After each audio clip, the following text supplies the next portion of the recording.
porque lo que hablamos muchas veces no lo practicamos. Y ahí donde muchas veces nos damos de cuenta que caemos en un estado de falsedad.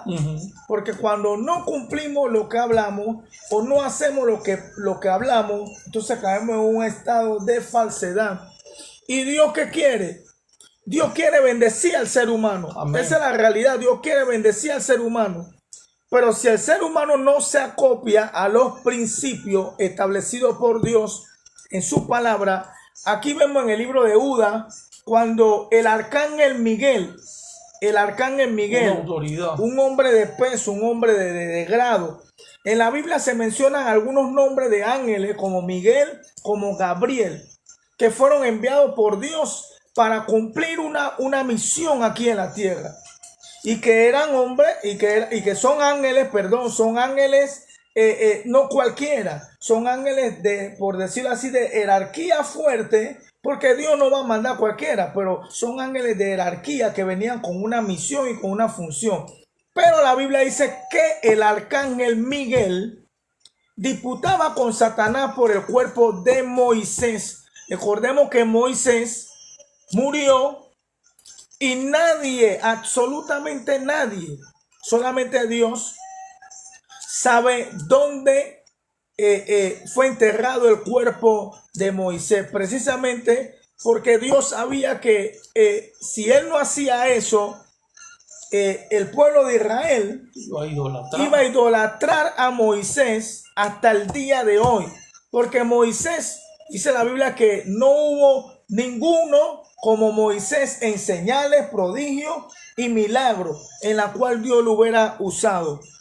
Moisés no era cualquiera. Moisés tuvo el privilegio que no han tenido muchos seres humanos, que él vio parte de la gloria de Dios. Nadie ha visto a Dios, porque nadie ha podido ver a Dios, pero Moisés pudo ver parte de su gloria por la relación que tenía Moisés con Dios, a tal grado que Moisés se quedaba en un monte por más de 40 días y Dios le hablaba, y cuando Moisés bajaba, su aspecto, su rostro cambiaba. Dice que había que ponerle un velo para que la gloria que había en él, la gloria de Dios que había en él, no afectara a los demás. Entonces Moisés no era cualquiera y Satanás lo sabía. Y hubo una disputa entre Miguel y Satanás por el cuerpo de Moisés. Y entonces Miguel le dice a Satanás: el Señor te reprenda. Mira la palabra que él usa: el Señor te reprenda. No profirió maldición, dice la Biblia, pero le dio: el Señor te reprenda, Satanás. Hoy usted ve a muchos cristianos que ni siquiera tienen autoridad. Porque, vuelvo y digo, como decía Jalito, la autoridad se gana. En el ámbito espiritual, los demonios saben quién es un hombre y una mujer de autoridad. Correcto. Y eso se gana. Quiero detenerme un momento porque la Biblia dice en Hechos capítulo 19 que Pablo estaba expulsando demonios. Correcto. Y estaba haciendo muchas cosas y salían los demonios de los cuerpos de los seres humanos por la autoridad que tenía Pablo. Pero unos jóvenes, hijos de un tal Seba, correcto, dice la Biblia que al ver a Pablo quisieron imitar también a Pablo. Y había una persona que tenía demonio y ellos dieron: te conjuro por Jesús, el que predica a Pablo. Y el demonio, literalmente, que estaba en la persona, le habló y le dijo: a Jesús conozco. Autoridad. Y sé quién es Pablo. Correcto. Exacto. Autoridad. A Jesús conozco, porque los demonios, dice la Biblia, que creen y tiemblan. El libro de Santiago dice que los demonios creen y tiemblan ante la presencia de Dios.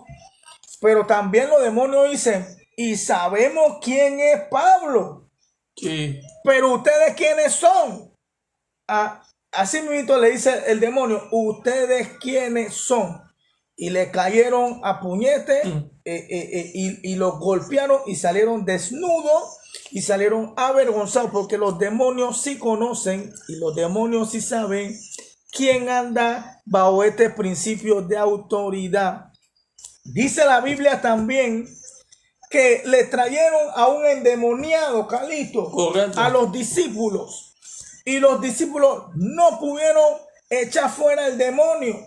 Y el padre de la persona que había traído a su hijo, el padre dijo, llevé mi hijo donde tu discípulo. Correcto. Y no pudieron echarlo fuera los demonios porque no son hombres de autoridad, dijo el padre. Entonces Jesús se molestó con los discípulos y Jesús reprendió al demonio y el demonio salió. O sea, la autoridad, hay un principio en el ámbito espiritual que los demonios lo reconocen y los demonios saben quién anda bajo autoridad y quién no anda bajo autoridad. Entonces, bajo ese principio queremos hablar en esta noche porque hoy los mismos cristianos muchas veces están fuera de esa autoridad o de esa cobertura, porque Dios da una cobertura. Correcto. Dios es el que da la cobertura. Si la Biblia dice en el Salmo 91, verso 1, el que habita bajo el abrigo del Altísimo morará bajo la sombra del Omnipotente. O sea, hay una cobertura. Hay una cobertura, hay un paraguas que te cubre de todo mal, y ese paraguas es el paraguas de Dios. Correcto, porque si analizamos esto, lo que tú acabas de decir, que